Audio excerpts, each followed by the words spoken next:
Hi guys, आज CA inter group 1 accounting का crash course चल रहा था जिसके अंदर अपन ने सर लास्ट क्लास में AS3 कैश फ्लो स्टेटमेंट के ट्यूशन्स किए थे। सारे बेसिक क्वेश्चंस अपन ने ख़त्म कर लिए थे और मैंने कहा था कि आज से अपन AS3 के ICI वाले क्वेश्चंस करेंगे जो कि अपन इवनिंग में करेंगे। लेकिन सर आज जो अपना टॉपिक रहेगा वो रहेगा AS10 property plant and equipment का। ठीक है, ये भी बहुत इंपॉर्टेंट AS है सर, बहुत ज़्यादा इंपॉर्टेंट AS है। और सर जो बच्चे को जब डर लगता है ना वो इसी AS में लगता है। क्यों सर? क्योंकि उसको एक अच्छे प्रॉपर नोट्स नहीं मिलते हैं सर। तो इसी के लिए मैंने सर आपके लिए AS10 के प्रॉपर नोट्स बनवाए हैं, आपको प्रॉपर नोट्स बना के दूंगा। ये नोट्स आपको सर कहाँ से मिलेंगे? हमारे टेलीग्राम ग्रुप के चैनल से मिलेंगे, वहाँ से आप इसको डाउनलोड कर सकते हो। सर लिंक कहाँ मिलेगा? सर अब वीडियो के डिस्क्रिप्शन बॉक्स में मिलेगा। ठीक है, जैसे सर आपको पता है कि अपन सबसे पहले नोट्स लिखते हैं। आइए आज अपन इसके पहले नोट्स लिखेंगे AS10 के। AS10 बात करता है सर आपके प्रॉपर्टी प्लांट एंड इक्विपमेंट की। ठीक है, इसके बारे में अगर मैं आपको थोड़ी सी हिस्ट्री बताऊँ तो पहले दो टाइप के AS हुआ करते थे, AS6 और AS10। AS6 होता था आपका डेप्रिसिएशन का और AS10 होता था आपका फिक्स एसेट का। अब इन दोनों को जब कंबाइन कर दिया गया तो बन गया AS10 property plant and equipment. Clear है? Yes sir. आइए अब अपन इसकी बात करते हैं सर एप्लीकेबिलिटी की। ठीक है सर, एप्लीकेबिलिटी ध्यान रखना ये सारी एंटिटीज़ पे एप्लीकेबल होता है। ऑन ऑल एंटिटीज, सभी एंटिटीज़ पर एप्लीकेबल है। सर ऐसा क्यों? एक बार बताओ सर, क्या कोई एक ऐसी एंटिटी है जिसमें बिना प्रॉपर्टी प्लांट एंड इक्विपमेंट के, मतलब बिना फिक्स असेट के आप बिजनेस कर सकते हो? नहीं सर, मतलब आपको फिक्स असेट चाहिए वहाँ पे। तो इस कारण से ये सभी एंटिटीज़ पे एप्लीकेबल स्टैंडर्ड है। दूसरी बात सर, ये नॉट एप्लीकेबल, ये एप्लीकेबल नहीं होता है।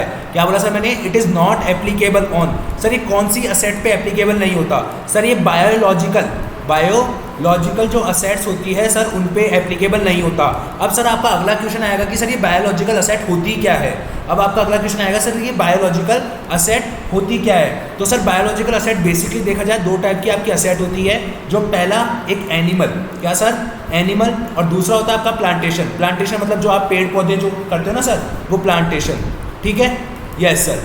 जो आपका एनिमल होता है वो इस नॉट कवर, आपका इस AS में कवर नहीं होता। Not cover in this AS।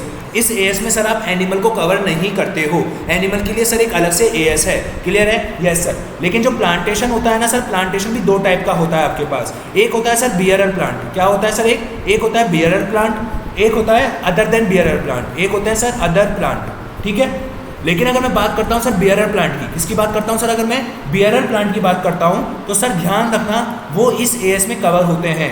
Covered in this AS, वो इस AS में कवर होते हैं। लेकिन मैं अगर अदर की बात करता हूँ सर तो वो इस AS में कवर नहीं होते। Not covered in this AS। समझ में आया क्या? Yes sir. अब सर अभी तक हमारे को ये समझ में नहीं आया कि एक्चुअली में, अब हमारे को ये बताओ सर कि ये बियरर प्लांट क्या होता है। आपने बोला कि सर बायोलॉजिकल असेट पे एप्लीकेबल नहीं होता, फिर आपने बताया कि बायोलॉजिकल असेट दो टाइप की होती है, एक होता है एनिमल, एक होता है प्लांटेशन। एनिमल पे ये एप्लीकेबल नहीं होता, प्लांटेशन दो टाइप का होता है, बियरर प्लांट और अदर। ये ओनली बियरर प्लांट पर ही एप्लीकेबल होता है। तो सर बियरर प्लांट का मतलब क्या होता है? लिखिए sir bearer plant. Bearer plant का मतलब क्या होता है सर? देखिए बियरर प्लांट का जो मतलब होता है उसमें ये तीन कंडीशन आपको देखनी पड़ती है सर। पहली कौन सी है कि नॉट कल्टिवेटेड, कल्टिवेटेड मतलब उगाना, खेती करना। Not cultivated for selling itself, मतलब हम इसको खुद के लिए, इसको खुद बेचने के लिए हम इसको खेती नहीं करते। लाइक सर जैसे सर एग्जांपल मैंगो ट्री। क्या बोला सर मैंने? Mango tree. अब आपको पता है सर, आपको पता है कि ये जो मैंगो ट्री होता है वो बेसिकली किस लिए कल्टिवेटेड होता है? ये कल्टिवेटेड होता है for selling mangoes, for selling mangoes के लिए ये कल्टिवेटेड होता है। समझ में आई बात? Not it's would and timber, not it's would and timber. समझ में आई क्या बात? बताइए सर, लॉजिक क्लियर हुआ? सर कहने का मतलब ये हुआ कि सर बियरर प्लांट का मतलब एक ऐसा प्लांट जिसको आपने उगाया है, लेकिन उसको खुद को बेचने के लिए नहीं उगाया आपने, उसकी लकड़ियों को बेचने के लिए नहीं उगाया आपने। वुड एंड टिम्बर का मतलब होता है उसकी लकड़ियों को बेचने के लिए नहीं उगाया आपने। आपने किस लिए उगाया उसको? कि आप क्या बेच सको सर? आप मैंगोज बेच सको। समझ में आई क्या बात? Yes sir. अगला पॉइंट, अगली condition sir, if question specify. क्या बोला सर मैंने? इफ क्वेश्चन स्पेसिफाई, यदि क्वेश्चन स्पेसिफाई कर देता है सर, क्या स्पेसिफाई कर देता है? Selling its food. क्या बोला सर मैंने? कि आपने उसको उगाया है फॉर इसके वुड्स के लिए एंड फूड के लिए, देन नॉट बियरर प्लांट। समझ में आई सर? मैं आपको एक साथ में समझाता हूँ, एक बार पहले लिख लीजिए सर। ठीक है, पॉइंट नंबर 3 सर, जो लाइफ होती है सर वो is more than 12 months, life is more than 12 months. ठीक है सर, आपको ध्यान है, एक एग्जाम्पल देता हूँ सर मैं आपको। आपका जो सर वीट होता है सर, जो आपका गेहूँ होता है वो नॉट बीपी मतलब वो आपका बियरर प्लांट नहीं होता। क्यों सर? क्योंकि वो उसकी जो लाइफ होती है ना सर, उसकी जो लाइफ होती है, उसकी life is not more than 12 month, is not more than 12 month. उसकी लाइफ सर 12 महीने से ज़्यादा नहीं होती।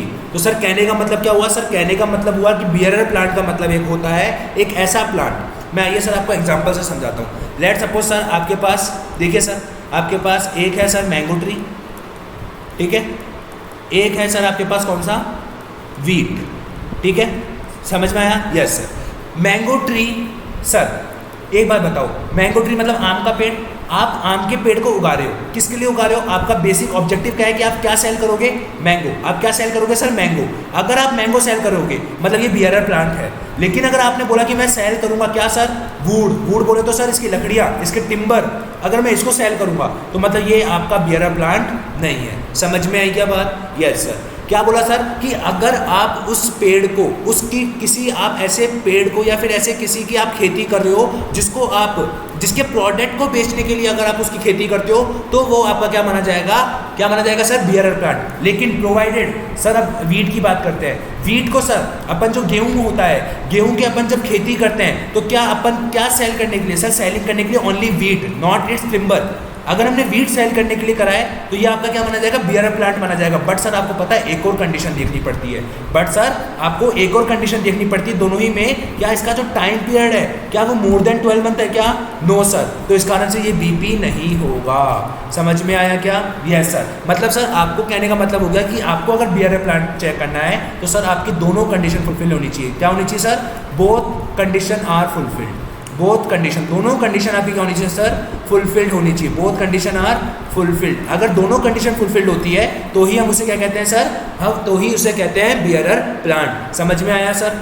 क्या आपको मैंगो ट्री और वीट ट्री के एग्जाम्पल से लॉजिक क्लियर हुआ कि जो आपका मैंगो ट्री होता है उसको अपन उगाते हैं, ठीक है, माना मैंगो ट्री में, मैंगो ट्री को उगाने के लिए सर 12 महीने से ज़्यादा का टाइम लगता है। मतलब पहली कंडीशन फुलफिल हो रही है। लेकिन सर दूसरी कंडीशन, क्या हम मैंगो ट्री को उसके प्रोडक्ट बेचने के लिए उगा रहे हैं या फिर उसकी लकड़ी बेचने के लिए उगा रहे हैं? ये इंपॉर्टेंट है। अगर क्वेश्चन साइलेंट है तो हम मानते हैं मैंगो ट्री को हम मैंगोज बेचने के लिए उगा रहे हैं, इस कारण से वो बियरर प्लांट है। लेकिन अगर मैंगो ट्रीज को साफ साफ क्वेश्चन ने कह दिया कि हम उसकी लकड़ी बेचने के लिए उगा रहे हैं तो फिर वो मतलब हमारा बियरर प्लांट नहीं होगा, क्योंकि उसने सेकंड कंडीशन फुलफिल नहीं करी। समझ में आया या नहीं आया? Yes sir. क्लियर है? हाँ सर। अब मैं आपको सर एक क्लैरिफिकेशन दे देता हूँ उसके रिगार्डिंग। क्या दे देता हूँ सर मैं अभी आपको? एक क्लैरिफिकेशन। क्या क्लैरिफिकेशन है सर? क्लैरिफिकेशन ये है कि सर अगर आप स्क्रैप का सेल करते हो, किसकी सेल करते हो सर आप? Scrap sale is allowed. क्या बोला सर मैंने? Scrap sale is allowed. It is not restricted to bearer plant। मतलब सर कहने का मतलब क्या हुआ सर? कहने का मतलब ये हुआ, मान लो ये मैंगो ट्री है सर, मान लो सर ये मैंगो ट्री है। मैंगो ट्री की जो लकड़ियाँ थी ना सर, जो इसकी जो वुड थी, इसकी जो लकड़ियाँ थी वो सर खराब हो गई, वो जल गई, वो सर सूख गई, ऐसा गीली हो गई। अब मैं उसको बेच दूंगा तो क्या ये मेरे बियरर प्लांट नहीं माना जाएगा क्या सर? नहीं सर, बियरर प्लांट माना जाएगा। सर अगर आप स्क्रैप बेचते हो, क्या बेचते हो सर? अगर आप कचरा बेचते हो, कहने का मतलब क्या है सर? अगर आप कचरा बेचते हो ना तो वो आपके बियरर प्लांट को अफेक्ट नहीं करेगा। समझ में आई क्या बात? लॉजिक क्लियर हुआ या नहीं आया? तो एक बार वापस रिपीट करते हैं सर, वापस समझाता हूँ। बियरर प्लांट का मतलब एक ऐसा प्लांट होता है सर जिसको हम उगाते हैं उसके प्रोडक्ट को बेचने के लिए, ना कि उसकी लकड़ी उसको बेचने के लिए। दूसरी कंडीशन, उसका टाइम पीरियड 12 महीने से ज़्यादा होता है। मान लो अगर मैं स्क्रैप बेच रहा हूँ तो स्क्रैप बेचना आपके बियरर प्लांट की कंडीशन को अफेक्ट नहीं करता है। बताइए सर, समझ में आया क्या? लॉजिक क्लियर हुआ क्या? Yes sir. Clear? Yes sir. तो bearer plant I think sir आपको क्लियर हो गया होगा। Sir exam point of view से इतना इंपॉर्टेंट नहीं है, बट सर आपको पता होना चाहिए, क्योंकि सर आईसीएआई ने अभी तक इस पे से क्वेश्चन नहीं पूछा है। May be sir it important, may be sir ये हो सकता है कि आने वाले एग्जाम में आपके लिए बियरर प्लांट पे क्वेश्चन फ्रेम कर दे आईसीएआई। तो सर आपको पता होना चाहिए, ठीक है? आपको देख लेना कंडीशंस, आपको पता चल जाएगा। सर आपका जो अगला टॉपिक है इंपॉर्टेंट टॉपिक, अब जो आता है वो आता है सर आपका इंपॉर्टेंट टॉपिक रिकॉग्निजेशन। कि क्या सर हमको कब रिकग्नाइज करना है कि ये प्रॉपर्टी प्लांट इक्विपमेंट है या नहीं है। कब हमारे को रिकग्नाइज करना है कि ये प्रॉपर्टी प्लांट इक्विपमेंट है या नहीं है? सर इसको रिकग्नाइज करने के लिए सर आपको क्या देखना पड़ेगा सर? 3 कंडीशन। क्या सर? आपको 3 कंडीशन देखना पड़ेगा। क्या सर? कि इफ़ एनी एक्सपेंडिचर, क्या बोला सर मैंने? इफ़ एनी एक्सपेंडिचर, क्या कोई expenditure, if any expenditure which leads, जो ले जाता है सर, किसकी ओर ले जाता है आपको सर? पहला, क्या आपको सर कोई फ्यूचर इकोनॉमिक बेनिफिट हो रहा है क्या उससे? एफईबी का मतलब क्या होता है सर? फ्यूचर इकोनॉमिक बेनिफिट हो रहा है क्या? दूसरा, क्या उसका फ्लो एंटिटी को हो रहा है या नहीं हो रहा?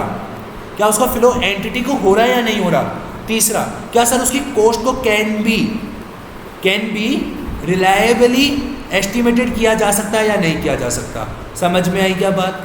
लॉजिक क्लियर हुआ? मैंने क्या बोला सर? पहला, क्या सर कोई एक्सपेंडिचर, मान लिया आपने कोई एक्सपेंडिचर करा, क्या वो एक्सपेंडिचर आपको फ्यूचर इकोनॉमिक बेनिफिट देगा? दूसरा, क्या उसका फ्यूचर इकोनॉमिक बेनिफिट जो है वो क्या एंटिटी को ही मिलेगा? तीसरा, क्या उसकी कॉस्ट को हम एस्टिमेट कर सकते हैं रिलायबली? तो हम कहेंगे सर वो आप उसको एज ए रिकग्नाइज कर दो। क्या sir? Property plant and equipment. अब सर आपको मैं कुछ क्लैरिफिकेशंस दे देता हूँ जो आपके एग्जाम पॉइंट ऑफ व्यू के लिए बहुत इंपॉर्टेंट है सर। ठीक है सर, कुछ क्लैरिफिकेशंस देखिए सर, मैं आपको कुछ क्लैरिफिकेशंस देता हूँ। ठीक है, जस्ट अ मिनट सर, कुछ क्लैरिफिकेशंस देखिए सर आप। ठीक है, कुछ क्लैरिफिकेशंस देखिए सर। क्या क्या क्लैरिफिकेशन है सर? पहली क्लैरिफिकेशन, क्या सर? ये सर मेरे को एक बात बताओ, ये फ्लो टू एंटिटी का मतलब क्या होता है? आपने बोल तो दिया सर ये फ्लो टू एंटिटी का मतलब क्या होता है ये समझाओ सर। फ्यूचर इकोनॉमिक बेनिफिट का मतलब समझ में आता है कि भैया हमारे को जिससे पैसा मिले बाद में, जिससे हमारे को बेनिफिट मिले, ये समझ में आता है। लेकिन ये फ्लो टू एंटिटी का मतलब क्या है सर? ये बहुत इंपॉर्टेंट है सर, इसको समझना। इसका मतलब होता है सर कंट्रोलेबल है बाय एंटिटी, मतलब सर जिसको एंटिटी कंट्रोल कर सकती है। बी सर, राइट होता है सेल करने का एंटिटी के पास इस बेनिफिट को। ठीक है। सी, राइट होता है एंटिटी के पास सर टू प्रिवेंट करने का, रोकने का, किसको? अदर्स को, फ्रॉम यूजिंग इट। अदर्स को रोकने का राइट होता है फ्रॉम यूजिंग इट, कि भाई तू उसको यूज मत कर। समझ में आया क्या? इसे कहते हैं सर हम फ्लो टू एंटिटी। क्या कहते हैं सर हम इसे? Flow to entity. मान लीजिए सर आपने कोई, मान लीजिए सर, लेट सपोज सर, मान लीजिए आपने क्या करा सर, आपने सर क्या करा, आपकी शॉप थी, आपकी शॉप के बाहर आपने जो रोड है उस रोड पर मान लीजिए आपने कोई खर्चा कर दिया, कोई खर्चा करके आपने क्या कर दिया सर, उसके ऊपर आपने एक तरीके से फ्लाईओवर बना दिया। क्या बना दिया सर आपने?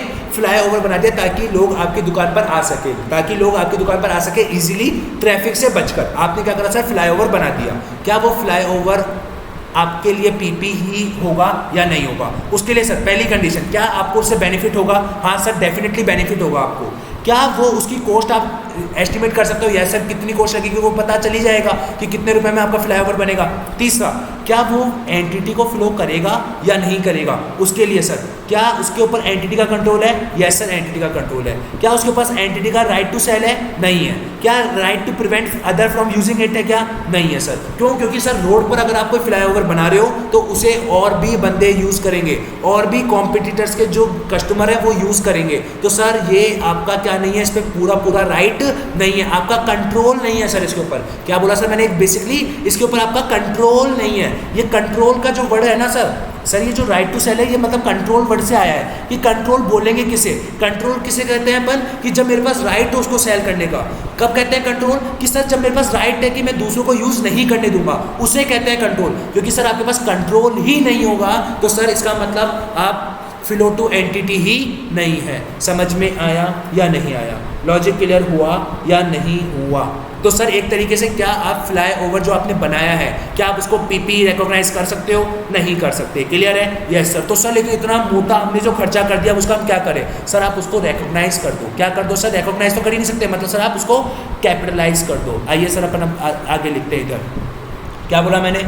फिर then if flow to entity condition not satisfies, if flow to entity, यदि फ्लो टू एंटिटी वाली जो कंडीशन है, यदि फ्लो टू एंटिटी वाली जो कंडीशन है इज नॉट सेटिस्फाइज, अगर वो सेटिस्फाइज नहीं होती तो फिर हम सर क्या करें? देन सच एक्सपेंडिचर को हम क्या करेंगे सर? सच एक्सपेंडिचर को, ये जो हमारा एक्सपेंस हुआ है फ्लाईओवर का, हम उसको क्या कर देंगे सर? Should B recognised. क्या करेंगे sir? Should be capitalised. Recognise तो करेंगे ही नहीं, क्या कर देंगे सर? इसको शुड बी कैपिटलाइज कर देना चाहिए। समझ में आया क्या?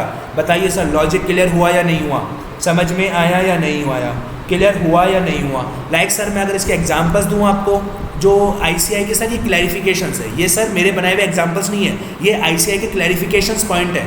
ICAI ने क्लैरिफाई करता है कुछ चीज़ों को, मे बी आपके वो एग्जाम में टेस्ट किए जा सकता है सर, तो आपको पता होना चाहिए। अगर कोई आपने एक्सपेंडिचर करा है सर किसके ऊपर, अगर सर आपने एक्सपेंडिचर करा है रोड के ऊपर, किसके ऊपर, रोड के ऊपर, और एक करा है सर आपने किसके ऊपर, रेलवे के ऊपर, ठीक है।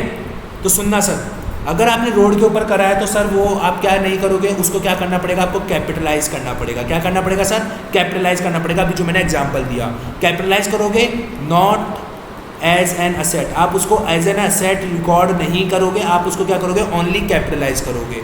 क्लियर है क्या, समझ में आया। लेकिन अगर आपने रेलवे पे खर्चा करा है सर, तो आप उसको PPE ट्रीट करोगे। क्या करोगे सर, उसको आप PPE ट्रीट करोगे। समझ में आई क्या बात, बताइए सर। क्या अब आपको क्लियर है कि अगर रोड पे खर्चा होता है तो आप उसको क्या करोगे, ओनली कैपिटलाइज करोगे। अगर सर रेलवे पे खर्चा होता है तो आप उसको क्या मानोगे सर, PPE ट्रीट करोगे। एज पर ICAI की क्लैरिफिकेशन कि रेलवे ट्रैक पे किया गया खर्चा, सर रेलवे ट्रैक पे जो खर्चा करते हैं, रेलवे ट्रैक के जो आसपास की जो जगह होती है उस पर जो खर्चा करते हैं ना सर अपन, वो आपका कंट्रोल होता है उस पर। लेकिन जो आप रोड पे खर्चा करते हो उस पर आपका कंट्रोल नहीं होता है। ऐसा ICAI ने क्लैरिफाई किया है सर। मैं इधर लिख देता हूँ, as per ICAI clarification, as per ICAI clarification. ICAI ने क्लैरिफाई किया है सर क्या, कि अगर आपने रोड पे खर्चा करा कैपिटलाइज कर दो, बट असेट बुक मत करो। अगर आपने रेलवे के ट्रैक के आसपास अगर खर्चा करा है, आप उसको PPE ट्रीट कर दो। आपको सर ये पता होना चाहिए, मे बी आपके एग्जाम में टेस्ट किया जा सकता है। समझ में आया क्या सर आपको ये वाला टॉपिक, रिकॉग्नाइजेशन वाला टॉपिक क्लियर हुआ। Yes sir. आइए मैं अब आपको नीचे लेके चलता हूँ सर, क्योंकि वहाँ पे जब मैं आपको फिर PDF भेजता हूँ नोट्स का तो फिर वो कट जाता है, ठीक है। अब अपन बात करते हैं सर किसकी, अब सर मेन बात करते हैं अपन डेफिनेशन की। किसकी बात करते हैं सर, डेफिनेशन की। यार ये एक्चुअली में डेफिनेशन क्या होती है, डेफिनेशन ऑफ PPE। अब किसकी बात कर रहे हैं sir upon, definition of PPE की बात करते हैं। तो सर PPE की डेफिनेशन में पहला क्या लिखेंगे सर, वो क्या होनी चाहिए सर, आपकी टेंजिबल असेट होनी चाहिए। क्या होनी चाहिए सर, टेंजिबल, जिसे हम छू सकते हैं, जिसे हम देख सकते हैं, ठीक है। दूसरा, विच आर यूज्ड, जो आपकी यूज्ड होती है सर किसके अंदर, which are used in production, जो आपके सर किस में यूज़ होती है, प्रोडक्शन के अंदर यूज़ होती है। समझ में आया। या फिर वो आपके सर्विस देने में यूज़ होती है, रेंडरिंग सर्विस, क्या वो अगर आपके सर्विस देने में यूज़ होती है, ठीक है। या फिर वो आपके एडमिनिस्ट्रेटिव पर्पस में यूज़ होती है। सर ध्यान रखना, जब भी AS 10 का क्वेश्चन आएगा तो आपको PPE की डेफिनेशन लिखनी पड़ेगी। एडमिनिस्ट्रेटिव पर्पस में यूज़ होती है, समझ में आया।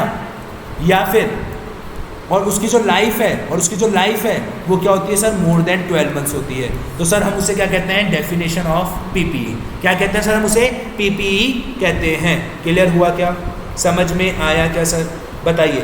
लॉजिक क्लियर हुआ या नहीं हुआ, समझ में आया या नहीं आया। अब इस पे भी सर एक क्लैरिफिकेशन है जो मैं आपको देना चाहूँगा, आपको ध्यान में रखना है सर ये क्लैरिफिकेशन।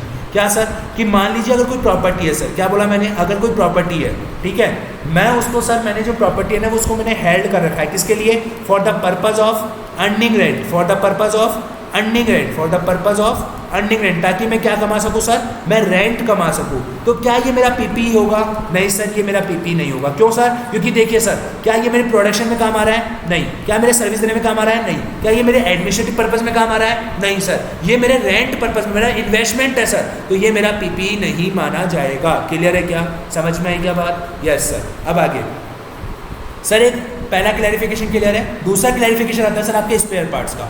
किसका आता है सर, आपके स्पेयर पार्ट्स। सर ये स्पेयर पार्ट्स क्या होते हैं, आपको पता है मशीनरी में बहुत छोटे छोटे जो पार्ट्स लगते हैं उन्हें स्पेयर पार्ट्स कहते हैं। अगर सर उनकी लाइफ 12 मंथ से ज़्यादा है तो आप उसको PPE रिकॉर्ड कर लो। अगर उनकी लाइफ अगर आपकी सर 12 मंथ से लेस है तो आप उसको इन्वेंट्री रिकॉर्ड कर सकते हो एज पर AS 2।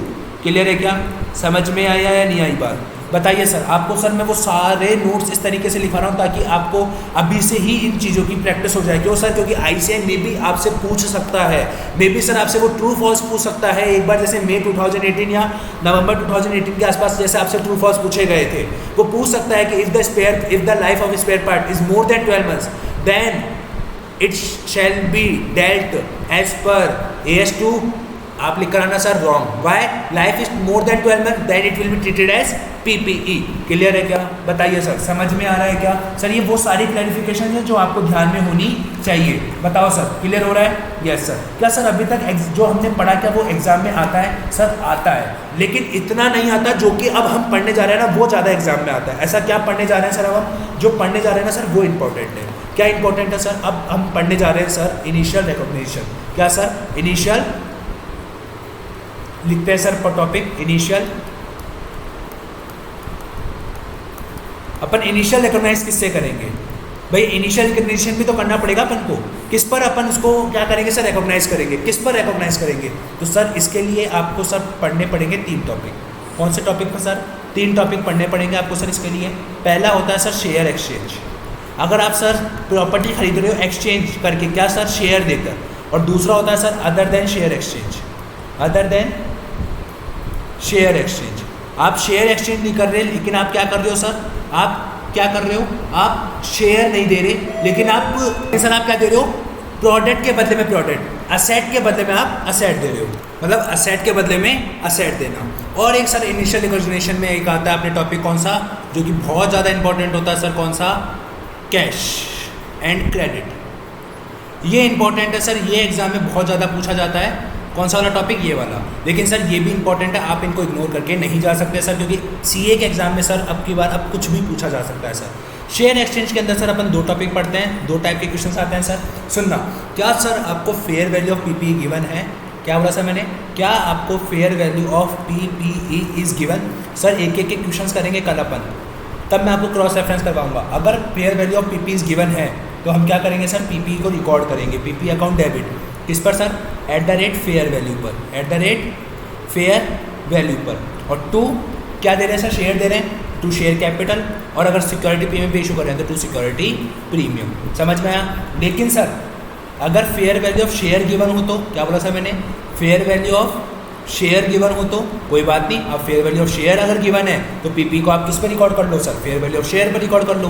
तो सर पीपी अकाउंट डेबिट होगा, आपको ये तो पता ही है जब आप पीपी खरीदोगे। लेकिन किस पर होगा?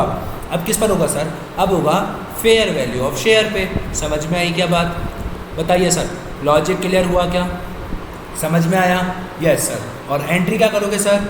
2 शेयर कैपिटल, 2 सिक्योरिटी प्रीमियम। समझ में आई क्या बात? Yes sir. ये था शेयर एक्सचेंज का। सर कल अपन इस पे सारे क्वेश्चंस करेंगे, डोंट वरी सर। आज सिर्फ आप लिखने पे फोकस कीजिए, कॉन्सेप्ट्स पे फोकस कीजिए, लिख लीजिए एक बार। जब अपन कल क्वेश्चंस करेंगे ना, हर एक चीज़ को मैं आपको क्या करवा दूंगा सर? क्रॉस रेफरेंस करवा दूंगा। अभी तक आपने सर मेरा AS2 देखा होगा, AS11 देखा होगा, AS3 देखा होगा। मैं सर आपको लिखवाता चलता हूँ, लिखवाने के बाद जब मैं आपको क्वेश्चंस करवाता हूँ ना, तब मैं आपको क्रॉस रेफरेंस करवा के समझाता हूँ, ताकि आपको बेटर अंडरस्टैंडिंग आएगी। क्लियर है? Yes sir. अब अदर शेयर एक्सचेंज में, मतलब अदर देन शेयर एक्सचेंज, मतलब जहाँ पे आपके शेयर्स एक्सचेंज नहीं हो रहे, जहाँ पे प्रॉपर्टी के बदले में प्रॉपर्टी जा रही है, असेट के बदले में असेट जा रही है, तो सर फिर आपको पता है क्या ध्यान रखना है? क्या वहाँ पे कमर्शियल सब्सटेंस है? If there is commercial substance, अगर वहाँ पे आपका सर क्या है? कमर्शियल सब्सटेंस है। सुनना sir, if there is commercial substance, अगर सर वहाँ पे आपका क्या है सर? कमर्शियल सब्सटेंस है, तो सुनना सर, यहाँ पे 2 चीज़ हो जाएगी फिर। इफ़ यस, क्या है या नहीं है या नहीं है, ठीक है? अगर है सर, अगर है सर, तो आप किस पे रिकॉर्ड करोगे सर? पीपी को आप क्या करोगे सर? रिकॉर्ड करोगे। पीपी को क्या करोगे सर? आप रिकॉर्ड करोगे। रिकॉर्ड किस पे करोगे सर? आप रिकॉर्ड करोगे एज किस पर सर? सुनना सर, अभी लिखते चलिए सर, मैं कल कर पाऊँगा, तब आपको सारी चीज़ें क्लियर हो जाएगी। Fair value of asset given, जो मैं आपको असेट दे रहा हूँ, उसकी फेयर वैल्यू, प्लस जो मैं अपने कैश पे करा है, मैंने जो कैश पे करा है, माइनस जो मैंने आपके लिए कैश रिसीव करा है, उस पर मैं रिकॉर्ड करूँगा मेरी पीपीई को। क्लियर है क्या? Yes sir. अब इसमें भी सर कुछ क्लैरिफिकेशंस हैं जो आपको ध्यान में रखने पड़ेंगे sir, some clarifications. Sir don't worry, आप चार्ट्स बनाते चलिए सर, ये सारे चार्ट मैं आपको याद करवा दूंगा, इस बात की मैं आपको श्योरिटी देता हूँ। क्लियर है? Yes sir. क्लैरिफिकेशन में सर जो पहला क्लैरिफिकेशन है वो यही है कि अगर आपको सर, क्या बोला मैंने? अगर आपको इफ़ फेयर वैल्यू, क्या बोला सर मैंने? If fair value of asset acquired, जो मैंने असेट एक्वायर करी है सर, जो मैंने असेट एक्वायर करी है, वो अगर कंसिडर, अगर आप वो वाली चीज़ कंसिडर करते हो, वो वाली चीज़ कंसिडर करते हो, लेकिन सर कब करनी है कंसिडर? सुनो सर, एक सेकेंड सर, अगर आप वो कंसिडर करते हो तो आप किस पे डेबिट करोगे? आप पीपी को रिकॉर्ड करोगे सर, ओनली किस पर? देन पीपी रिकॉर्डेड एज, किस पर रिकॉर्ड करोगे सर? फिर आप उसको fair value of asset acquired only, जो आपने असेट एक्वायर करी है उसकी फेयर वैल्यू पे रिकॉर्ड करोगे ओनली। उसके अंदर कोई कैश ऐड नहीं करोगे, कोई कैश लेस नहीं करोगे। कब? जब आप क्या करते हो सर? असेट एक्वायर की फेयर वैल्यू को कंसिडर करते हो। अदरवाइज जब आप fair value of asset given को कंसिडर करते हो तो आपको उसके अंदर cash paid minus cash received करना पड़ेगा। क्लियर है दोनों के बीच में डिफरेंस। लेकिन सर अब क्वेश्चन आता है कब हमारे को एक्वायर्ड वाली यूज़ करनी है और कब हमारे को व्हेन यूज़, कब यूज़ करें सर हम इसको। तो आइए मैं उसके लिए भी आपको लिखवा देता हूँ सर। लिखिए सर कब हम यूज़ करें सर इसको। तो यूज़ करने के सर दो टाइप होते हैं, लिखिए सर ढंग से। क्या कि एक्सचेंज ऑफ ओल्ड असेट। आप क्या कर रहे हो सर, आप ओल्ड असेट का एक्सचेंज कर रहे हो, आप एक्सचेंज कर रहे हो ओल्ड असेट को विथ न्यू असेट के साथ। मान लीजिए सर आपने क्या करा सर, विथ न्यू असेट, मतलब मैंने मेरी पुरानी एक्टिवा के बदले में मैंने नई एक्टिवा ली है सर, तो आपने न्यू असेट ली है पुरानी के बदले में, तो सर तब आपको ये fair value of asset acquired use करना है। ठीक है। या फिर जब आपको क्या गिवन हो सर, या फिर जब आपको क्या गिवन हो व्हेन क्योटेड। क्योटेड मतलब जब आपको कोटेड प्राइस या फिर एक्टिव प्राइस गिवन हो किसी की। एक्टिव प्राइस क्या हो सर आपके पास जब गिवन हो, एक्टिव प्राइस या कोटेड प्राइस जब आपके पास सर गिवन होती है तो हमारे को कब यूज़ करना होता है, जो असेट एक्वायर्ड वाली चीज़ है तब हमारे को असेट एक्वायर्ड वाली की फेयर वैल्यू कंसिडर करनी पड़ती है। तो मैंने क्या बोला सर वापस, अगर कमर्शियल सब्सटेंस है तो पीपी को आप रिकॉर्ड करोगे sir fair value of asset given plus cash paid minus cash received. लेकिन क्लैरिफिकेशन ये है कि सर कभी कभार आप fair value of asset acquired को भी यूज़ कर लेते हो।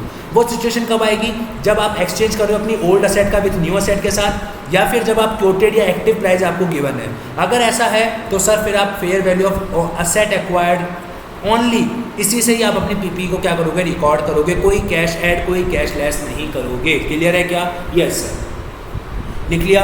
हाँ सर। लेकिन अगर मैं बात करता हूँ अब नो की, मान लो अगर आपका कमर्शियल सब्सटेंस एग्जिस्ट नहीं करता, अगर आपका कमर्शियल सब्सटेंस सर एग्जिस्ट नहीं करता तो फिर हम क्या बोलेंगे सर, पीपी आप रिकॉर्ड करो। क्या बोलूँगा सर मैं अब, आप पीपी को आप रिकॉर्ड करो एस किस पर सर, एस किस पर, एस लिखिए sir carrying amount. Carrying amount मतलब आपकी sir book value, carrying amount, ठीक है, ऑफ असेट गिवन। जो मैं असेट दे रहा हूँ ना सर, असेट गिवन उसकी वैल्यू पर प्लस करो सर जो भी आपने कैश पे करा है, माइनस करो सर जो भी आपने कैश रिसीव्ड करा है। तो सर कहने का मतलब क्या हुआ, कहने का मतलब हुआ सर कि अगर कमर्शियल सब्सटेंस नहीं है तो असेट गिवन की कैरिंग अमाउंट को ले लो और उसके अंदर वही कैश ऐड कर दो, वही कैश रिसीव को माइनस कर दो। क्लियर है? बट सर तो आप यहाँ पे सर एंट्री क्या करोगे, आप यहाँ पे एंट्री क्या करोगे सर, एंट्री सुन लेना सर। अब दोनों ही केसों में एंट्री, मैं आपको दोनों ही केसों में एंट्री बता देता हूँ सर, दोनों ही केसों में एंट्री, कि दोनों ही केसों में अपन एंट्री क्या करेंगे सर, सुनना। दोनों ही केसों में जब अपन एंट्री करते हैं, जैसे कमर्शियल सब्सटेंस हो या ना हो, तो हम एंट्री क्या करेंगे सर, कैश अकाउंट डेबिट। क्या करेंगे सर, कैश अकाउंट डेबिट जो हमारे को रिसीव्ड हुआ है। ठीक है। फिर हम क्या करेंगे सर, पीपी अकाउंट डेबिट। क्या बोला सर मैंने, पीपी अकाउंट को क्या करेंगे सर अपन डेबिट करेंगे। और टू पीपी अकाउंट, क्योंकि हम क्या दे रहे हैं, असेट के बदले में असेट दे रहे हैं, यस सर। और टू पीएनएल अकाउंट, क्या कुछ प्रॉफिट लॉस तो होगा ही होगा सर। और टू कैश अकाउंट, ये आपको एंट्री करनी पड़ेगी। समझाऊं सर कैसे, देखिए सर, आपने कैश दिया, कैश जा रहा है, क्रेडिट कर दो, कैश आ रहा है, डेबिट कर दो, पीपी आ रही है, डेबिट कर दो, पीपी जा रही है एट द रेट सर कौन सी अमाउंट पर, आपकी जो पीपी जा रही है ये हमेशा किस पर आएगा सर, ऑलवेज कैरिंग अमाउंट पे, क्योंकि आप अपनी पीपी को दे रहे हो ना, आप अपनी पीपी दे रहे हो, आप अपनी बुक से जो अपनी बुक्स के अंदर जो आपने पीपी दिखा रखी होगी 10,000 की, लेट सपोज मान लीजिए सर, ये एग्जांपल लेता हूँ, बैलेंस शीट है ये आपकी, इसके अंदर आपने अपनी पीपी दिखा रखी है सर 10,000 रुपये की। जब आप इस पीपी को बेच दोगे अनदर पीपी के लिए, अनदर पीपीई के लिए, जब आप इस पीपीई को बेच दोगे, क्या बोला सर मैंने, जब आप इसको एक्सचेंज में ऑफर, एक्सचेंज ऑफर में डाल दोगे, तो सर ये पीपी अब आपकी बैलेंस शीट में दिखेगी क्या, नहीं दिखेगी। तो आप इसको खत्म करने के लिए क्या करोगे, पीपी को क्रेडिट करोगे कितने रुपए से, 10,000 से। समझ में आया क्या? तो ऑलवेज आपको कैरिंग अमाउंट से करना है। समझ में आई बात, ऑलवेज। और ये आपको एज पर अबव, जो मैंने आपको ऊपर बता दिया, एज पर अबव रूल, आपको अबव रूल देखना पड़ेगा कि सर क्या कमर्शियल सब्सटेंस है, अगर है तो fair value of asset given plus cash paid minus cash received. अगर फेयर वैल्यू, अगर आपका कमर्शियल सब्सटेंस नहीं है तो carrying amount of asset given plus cash paid minus cash received. लेकिन अगर आप सर एक्सचेंज कर रहे हो ओल्ड असेट को विथ न्यू असेट के साथ, या फिर अगर आपको क्योटेड एक्टिव प्राइस गिवन है, तो फिर हम इसको रिकॉर्ड करेंगे पीपी को किस पर, at the rate fair value of asset acquired पर। क्लियर है? मतलब सर बोला क्या मैंने, हमेशा आपको गिवन वाली लेनी है। किस पर लेनी है, गिवन वाली वैल्यू लेनी है। लेकिन सर अगर आप, दो केस ऐसे हैं जिसके अंदर आप क्या लोगे, हमेशा एक्वायर वाली। कब, जब आप ओल्ड को न्यू से एक्सचेंज करोगे, दूसरा जब आपको क्योटेड और एक्टिव प्राइस गिवन होगी। आई थिंक सर आपको श्योरिटी आ गई होगी, अब क्लैरिटी आ गई होगी। क्लियर है क्या? Yes sir. अब सर ये तो बताओ हमारे को कि ये कमर्शियल सब्सटेंस होता क्या है। अभी तक ये तो हमने को सब कुछ समझ में आया, लेकिन ये कमर्शियल सब्सटेंस होता क्या है वो तो बताइए। तो आइए सर लिखिए कमर्शियल सब्सटेंस के बारे में, कमर्शियल सब्सटेंस के बारे में कि भाई कमर्शियल सब्सटेंस होता क्या है सर। तो देखिए सर कमर्शियल सब्सटेंस के बारे में अगर आपको बताना है तो सर लिखोगे ड्यू टू एक्सचेंज, कि सर आपको एक्सचेंज के कारण, सर एक्सचेंज के कारण जो कैश फ्लो था, क्या बोला सर मैंने, जो कैश फ्लो हमारे को हो रहा था वो आर सिग्निफिकेंटली क्या हो जाता है सर, अफेक्टेड, सिग्निफिकेंटली अफेक्टेड हो जाता है। ठीक है, तो सर हम कहेंगे उसे क्या, वो कमर्शियल सब्सटेंस है। मान लीजिए सर ये एक मेरी बिल्डिंग है ए, ये एक मेरी बिल्डिंग है बी की, और एक और बिल्डिंग है सर ये बी की। ठीक है, ये जो वाली बिल्डिंग है ना बी की, बी क्या करता है सर, इस वाली बिल्डिंग को, किस वाली बिल्डिंग को सर, इस वाली बिल्डिंग को ए को ट्रांसफ़र कर देता है और ए से इसके बदले में कुछ ले लेता है, ए से इसके बदले में कुछ ले लेता है, कोई पीपी ले लेता है। तो सर अब एक बात बताइए, ए के पास में ये बिल्डिंग है, अब ए क्या करेगा सर, इस बिल्डिंग को एकदम पास में, ये सर एकदम पास में, मान लो मात्र कितने फुट की दूरी बताऊँ मैं सर, 1 फुट की दूरी है बस।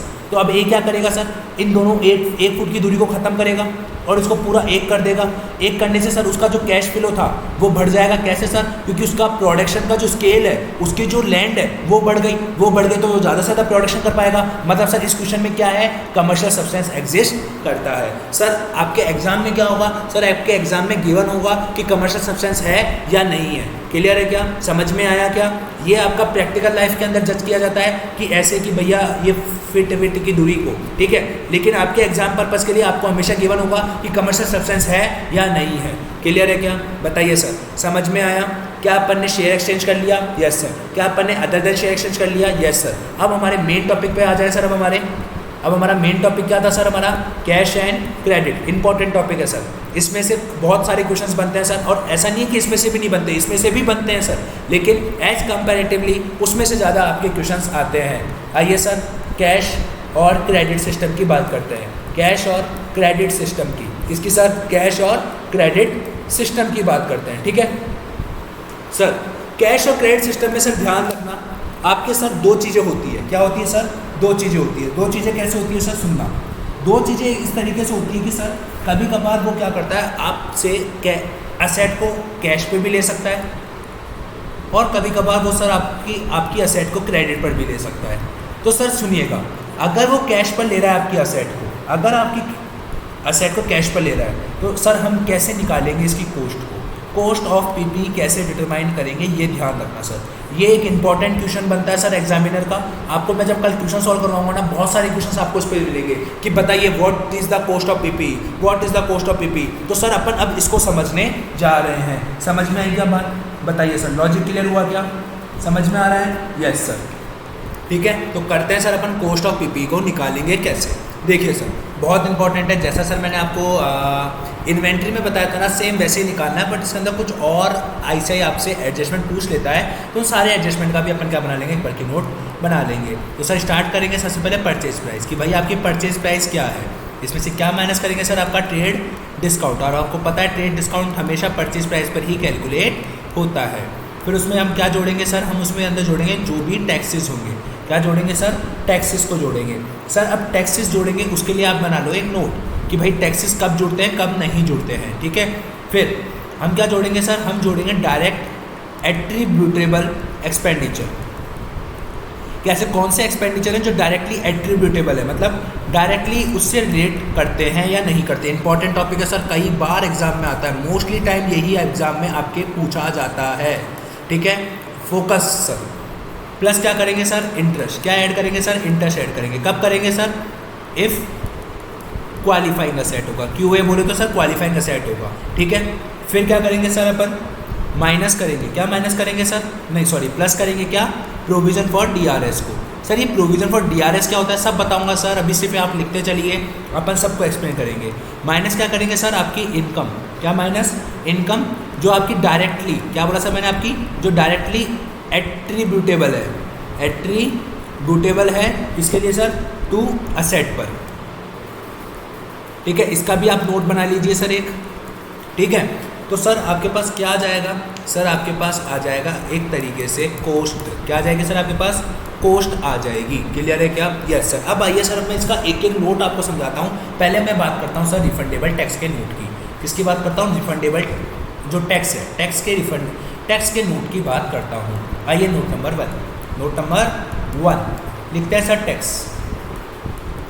सर अगर टैक्स आपका रिफंडेबल है और एक होता है सर आपका नॉन रिफंडेबल है कि भाई टैक्स का कोई रिफंड नहीं मिलेगा आपको, नो रिफंड, मतलब आपका क्रेडिट नहीं मिलेगा। अगर नॉन रिफंडेबल है, नॉन रिफंडेबल है तो सर आप उसको ऐड कर देना टू पीपी, आप उसको पीपी में क्या कर देना सर, ऐड कर देना। लेकिन अगर सर वो रिफंडेबल है, क्या बोला सर मैंने, अगर वो रिफंडेबल है, क्या बोला सर मैंने, अगर वो रिफंडेबल है तो सर आपको उसके लिए क्या करने पड़ेंगे, 2 चीज़ें 3 चीज़ें करनी पड़ेगी। क्या करनी पड़ेगी सर, 2-3 चीज़ें करनी पड़ेगी। ठीक है, क्या बोला सर मैंने, अगर वो रिफंडेबल है तो पहली चीज़, क्या वो इंटेंशन है क्या उसका टू अवेल करने का, इंटेंशन टू अवेल, क्या वो चाहता है सच में कि वो अवेल करेगा। कभी कभार क्वेश्चन में दे देता है सर कि I am not intended to avail that, मैं सर इंटेंट ही नहीं हूँ कि मैं अवेल करूँगा, मैं चाहता ही नहीं हूँ कि उसमें अवेल करूँगा। या फिर कभी कभार बोल देता है कि आप क्या हो सर, कंपोजिट डीलर हो, क्या हो सर आप, इंटेंशन नॉट टू अवेल। इस नोट को मैं ऐसा करता हूँ, अलग पेन से लिखता हूँ ताकि आपको डिफ्रेंशिएट होगा बीच में। ठीक है, इंटेंशन नॉट टू अवेल, मैं अवेल ही नहीं करना चाहता। या फिर वो क्या है सर आपका कंपोजिट डीलर, कंपोजिट डीलर, आपको पता है कंपोजिट डीलर के केस में आपको आईटीसी नहीं मिलता है, आपने जीएसटी पढ़ रखा होगा सर, और मैंने यही बात आपको AS2 में बताई थी। तो आप क्या करोगे sir, then it is added, तो आप इसको क्या करोगे सर, आप इसको ऐड बैक करोगे। ठीक है, लेकिन सर अगर आपका इंटेंशन है, क्या बोला सर मैंने, अगर आपका इंटेंशन है टू अवेल करने का, टू अवेल करने का, देन सर अपन क्या करेंगे, देन सर फिर हम क्या करेंगे, देन नॉट एडेड, तो हम इसको क्या नहीं करेंगे, तो अपन इसको ऐड नहीं करेंगे। क्यों, फिर ये हमारी कोस्ट नहीं है ना सर, ये हमारी कोस्ट नहीं है, हमारे को इसका रिफंड मिल जाएगा, तो ये हमारी कोस्ट का पार्ट नहीं बनेगी सर। समझ में आई क्या बात, यस सर। लेकिन सर हमारे को पता कैसे चलेगा कि कौन सा टैक्स रिफंडेबल है और कौन सा टैक्स नॉन रिफंडेबल है। सर अगर क्वेश्चन साइलेंट है, क्या बोला मैंने, इफ़ क्वेश्चन इज साइलेंट, तो हमारे को यही मानना है, इफ़ क्वेश्चन इज साइलेंट। अगर क्वेश्चन में कुछ भी रिफंड की बात नहीं कह रखी है तो मैं उसको नॉन रिफंडेबल ही मानूंगा। क्लियर है क्या, क्या टैक्स से रिलेटेड अब आपको कोई दिक्कत है क्या, नहीं सर कोई दिक्कत नहीं है। ध्यान रखना सर, ये आज तक ICAI अब इसमें घुमा सकता है आपको। क्यों, क्या बोलेगा, एक कंपोजिट डीलर है जिसने क्या करा, असेट खरीदी। अब वो कंपोजिट डीलर है तो मतलब उसको ITC मिलेगा ही नहीं, ITC मिलेगा ही नहीं, आपको उसका GST का मिलेगा ही नहीं, तो वो आपकी GST क्या हो जाएगी सर, एड बैक हो जाएगी। क्लियर है क्या, समझ में आ रहा है आई थिंक आपको, यस सर। अब मैं आपकी बात करता हूँ सर नोट नंबर 2 की। किसकी बात करता हूँ सर मैं, आपकी नोट नंबर 2 की। देखिए सर, जो नोट नंबर 2 है ना सर आपका डायरेक्टली एट्रीब्यूटेबल एक्सपेंडिचर का नोट नंबर 2 है सर आपका डायरेक्टली एट्रीब्यूटेबल एक्सपेंडिचर। तो सर ऐसे अगर मैं आपको लिस्ट लिखवाने बैठूंगा ना कि कौन कौन से ऐसे एक्सपेंडिचर हैं जो आपके ऐड होंगे, तो मैं आपको लिखवाता रहूँगा और आप याद करते करते पागल हो जाओगे। इससे बढ़िया हम वो लिस्ट लिख लेते हैं जो ऐड नहीं होती, जो ऐड नहीं होती। इससे क्या फ़र्क पड़ेगा, अगर हमारे को वो लिस्ट याद होगी कि जो चीज़ ऐड नहीं होती तो एग्जाम में हम उन चीज़ों का ऐड ही नहीं करेंगे, बची हुई चीज़ों को ऐड कर देंगे। यस सर, ये चीज़ भी सही है। तो आइए मैं लिखवाता हूँ सर आपको, following expenditure are not added. क्या बोला सर मैंने, following expenditures are not added. आपके कुछ एक्सपेंडिचर्स क्या क्या होते हैं सर, ऐड नहीं होते हैं, आर नॉट एडेड। ऐसे कौन कौन से एक्सपेंडिचर है सर वो आपके ऐड नहीं होते हैं। देखिए सर, आपको याद होगा मैंने आपको AS2 के अंदर भी अब नॉर्मल लॉस बोला था कि ये आपका ऐड नहीं होता है। दूसरा मैंने आपको कहा था सर कैश डिस्काउंट, ये भी सर आपका ऐड नहीं होता है। ठीक है, तीसरा मैंने कहा था सर ऑपरेटिंग लॉसेस। क्या sir, operating losses. Operating losses का मतलब होता है कि सर आपने क्या करा था, प्री प्रोडक्शन आपने कोई लॉस कर दिया, प्री प्रोडक्शन लॉस करा जिससे अपन क्या कहते हैं ऑपरेटिंग लॉस, वो भी आपका ऐड नहीं होता सर। प्रिलिमिनरी जो एक्सपेंडिचर्स होते हैं आपके, वो भी सर आपके ऐड नहीं होते हैं। ठीक है, फिर सर आपका जो संक कॉस्ट होती है, संक कॉस्ट का मतलब जो लग चुकी है, आपने एक बार उसको पे कर दिया है तो वो भी आपकी ऐड नहीं होती है। सर जो पेनल्टीज़ होती है, जो आप पेनल्टीज़ पे करते हो या फिर जो आप फाइन पे करते हो, आप उनको भी ऐड नहीं करोगे। ध्यान रखना, ये सारी चीज़ें आपकी AS2 के अंदर भी अप्लाई होती है सर, सेम चीज़ें। मतलब इन्वेंट्री के कॉस्ट में भी आप ये चीज़ें ऐड नहीं करोगे और यही चीज़ें सर आप PP की कॉस्ट में भी ऐड नहीं करोगे। ठीक है। 7 सर, आपका कोई अगर ऑफिस का खर्चा है, अगर कोई आपका एडमिनिस्ट्रेशन का खर्चा है, अगर आपका कोई मार्केटिंग का खर्चा है, अगर आपका कोई सेल का खर्चा है, तो वो भी सर आप ऐड बैक नहीं करोगे।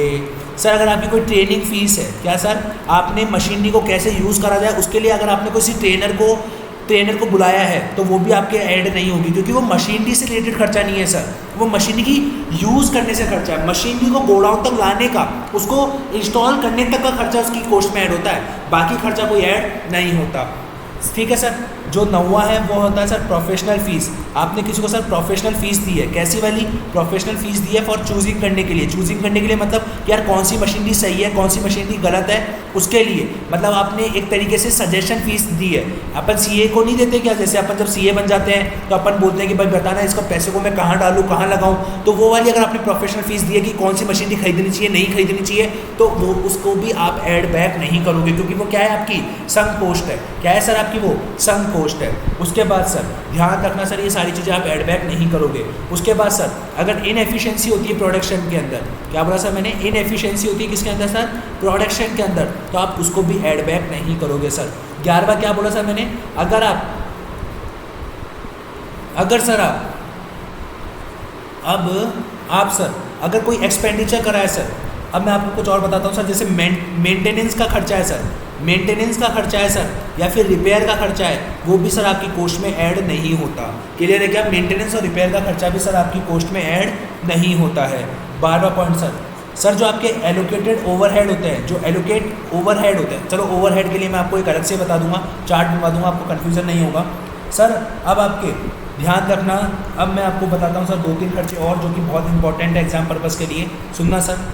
अब जैसे सर अगर आप सिंपल सी बात है, एक सेकंड, हाँ सर जो आपके इनॉग्रेशन के खर्चे होते हैं, ठीक है, जब आपने मुहूर्त के जो खर्चे होते हैं ना, दिवाली पूजन के जो खर्चे होते हैं, ध्यान रखना आपने मुहूर्त करा, उसका जो खर्चा होता है वो भी ऐड नहीं होता सर। अगर सर उसके अलावा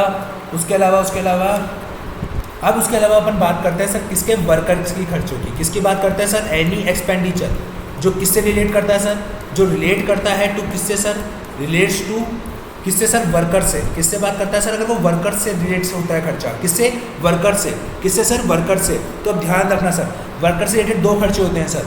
क्या खर्चे होते हैं सर, 2 खर्चे होते हैं। पहला कौन सा, अगर वो कंस्ट्रक्शन से रिलेटेड खर्चा है, कौन सा खर्चा है सर, कंस्ट्रक्शन से रिलेटेड खर्चा है, तो वो आपका क्या होगा सर, ऐड हो जाएगा। मान लीजिए सर आपने कोई मशीनरी खरीद के लेकर आए, मशीनरी खरीदने के लिए आपने सर लेबर लगाई है ताकि उसको उठा के आप अपने गोडाउन तो रख लो, उसको आप इस्टेब्लिश कर लो, आप उसको इंस्टॉल कर लो, तो वो लेबर खर्चा आपका ऐड होगा। लेकिन सर अदरवाइज अगर कोई खर्चा है, अदर जो खर्चा होता है वो सर आपका क्या कर देंगे, इग्नोर कर दोगे सर। जैसे आपने सुपरवाइजर की सैलरी है, लाइक सर जैसे आपकी सर सुपरवाइजर की सैलरी है, ठीक है, सुपरवाइजर हो गया, अकाउंटेंट हो गया, अगर ये इनकी सैलरी है सर, तो ये सैलरी कभी ऐड नहीं होती है, ठीक है।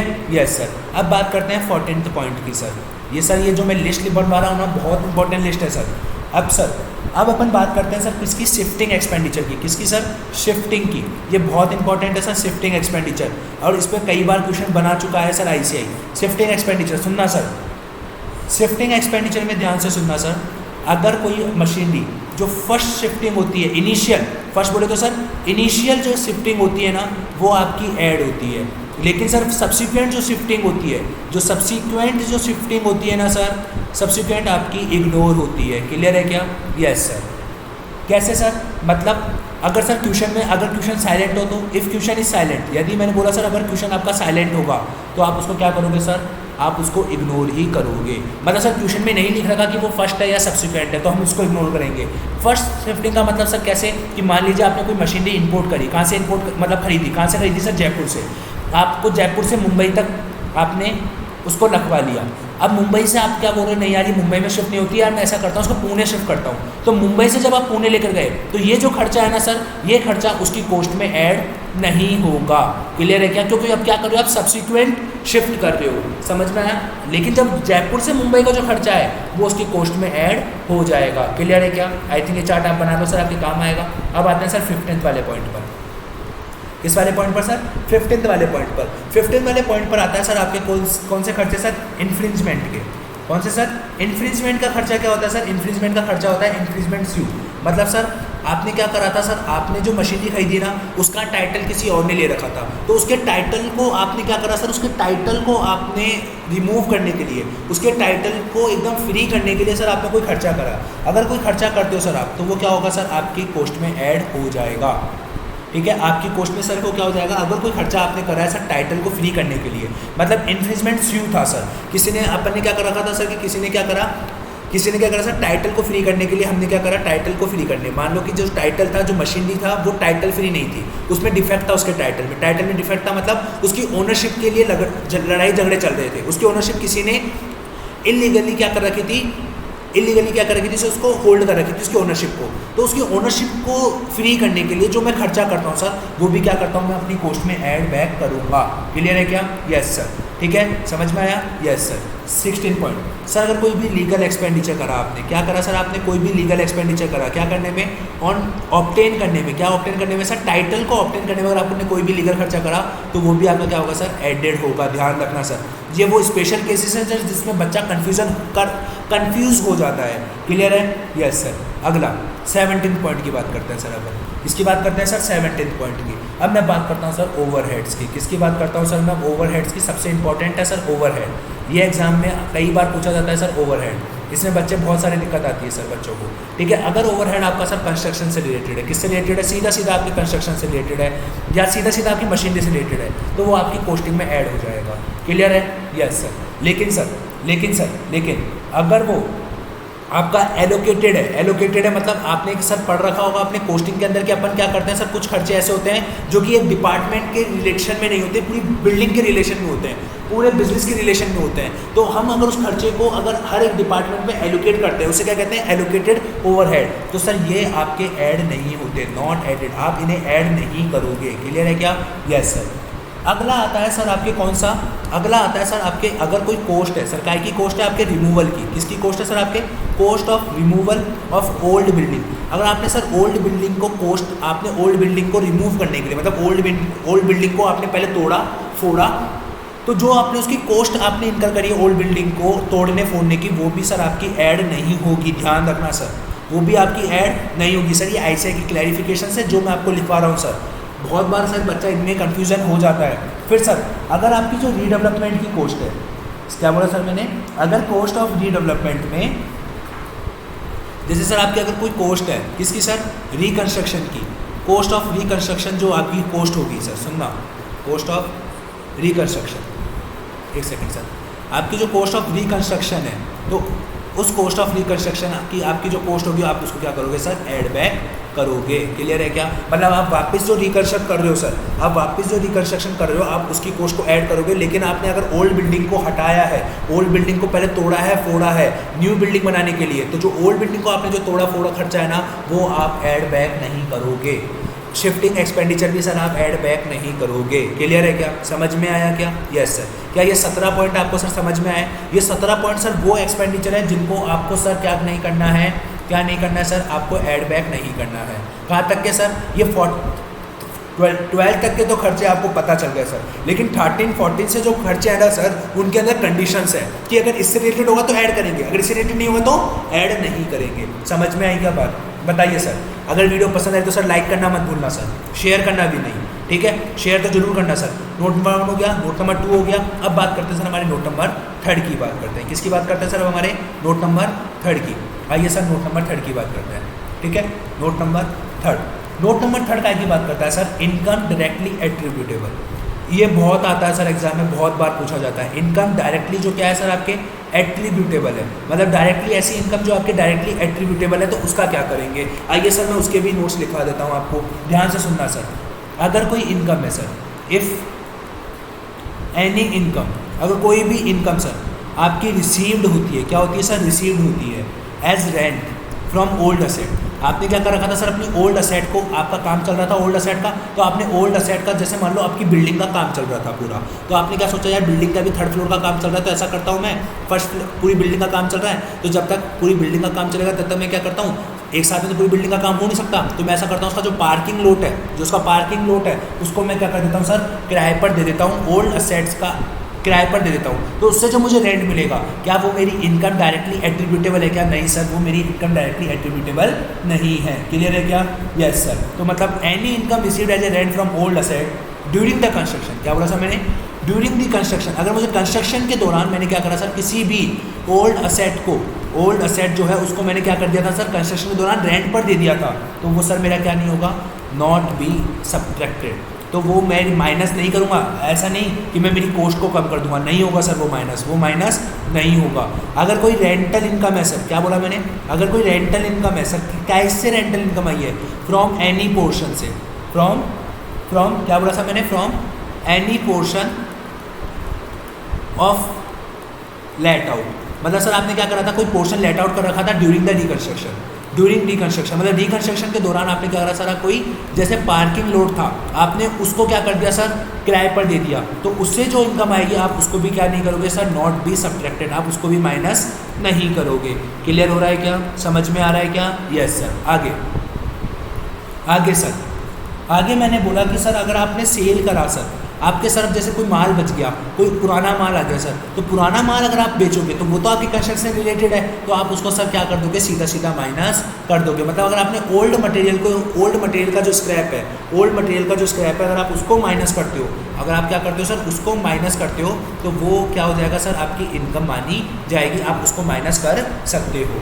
ठीक है। अगर कोई डैमेज्ड है सर, कोई डैमेज वस्तु को मैंने अगर सेल कर दिया सर मैंने डैमेज्ड को, तो जो भी डैमेज सेल करूँगा वो भी क्या करूँगा, मैं मेरी कॉस्ट में से माइनस कर दूंगा। क्लियर है क्या? Yes sir. अगर सर मेरे को गवर्नमेंट ग्रांट मिली है, क्या मिली है सर मेरे को, गवर्नमेंट ग्रांट, ठीक है, जो कि अपन AS 12 में पढ़ेंगे, बट फिर भी मैं आपको बता देता हूँ सर, गवर्नमेंट ग्रांट मिली है अगर मेरे को, अगर सर वो क्या बोलते हैं, अगर वो डेफर्ड इनकम मानता हूँ, क्या मानता हूँ उसको मैं, डेफर्ड इनकम। अब सर ये क्या चीज़ है, अपन AS 12 में पढ़ेंगे सर, तो अब मैं क्या करूँगा सर, इसको इग्नोर कर दूंगा। क्या करूँगा सर, मैं इसको इग्नोर कर दूंगा। लेकिन अगर मतलब सर अगर मेरी वो डेफर्ड इनकम से रिलेटेड नहीं है, तो मैं क्या करूँगा सर, उसको मेरी कॉस्ट में से माइनस कर दूंगा। बताइए सर, क्या आप लोगों को समझ में आया क्या? Yes sir. कई बार सर ऐसे पॉइंट देता है वो, ये बहुत फेवरेट पॉइंट है ये वाला, कि सर कंस्ट्रक्शन के दौरान मैंने जो मेरा पार्किंग लोड था उसको रेंट पर दे दिया, अब उससे जो इनकम आ रही है बच्चे क्या करते हैं, उसको कॉस्ट में से माइनस कर देते हैं। गलत सर, आप क्यों माइनस कर रहे हो, वो आपकी रेंटल इनकम है सर, आपका कंस्ट्रक्शन से रिलेटेड इनकम नहीं है। क्लियर है क्या, समझ में आई बात? Yes sir. अब बनाते हैं सर अपन हमारा नोट नंबर 4।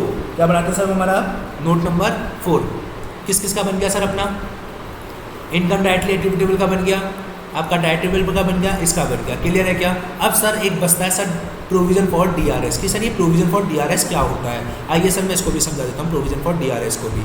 नोट नंबर 4 लिखिए सर आप, नोट नंबर 4। सर ये AS बड़ा है, लेकिन ये AS में से सर हर साल क्वेश्चन आता है, तो प्लीज़ सर इस AS को ढंग से करके जाइएगा आप।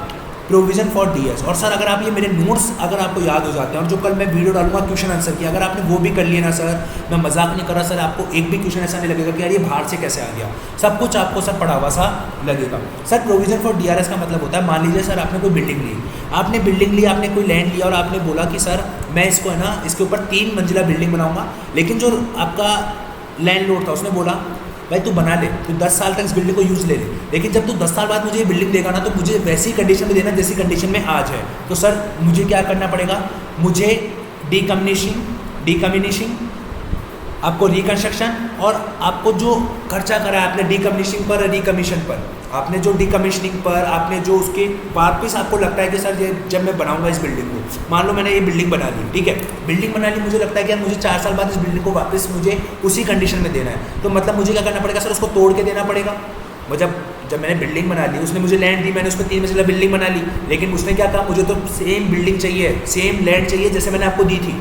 मतलब मैं क्या करूँगा, उस बिल्डिंग को तोड़ूंगा, तोड़ने में मुझे खर्चा लगेगा, लेकिन कब लगेगा वो सर, 10 साल बाद लगेगा। कब लगेगा सर, 10 साल बाद लगेगा। तो 10 साल बाद जो खर्चा लगेगा उसको आज मैं मेरी कॉस्ट में ऐड कर दूँ।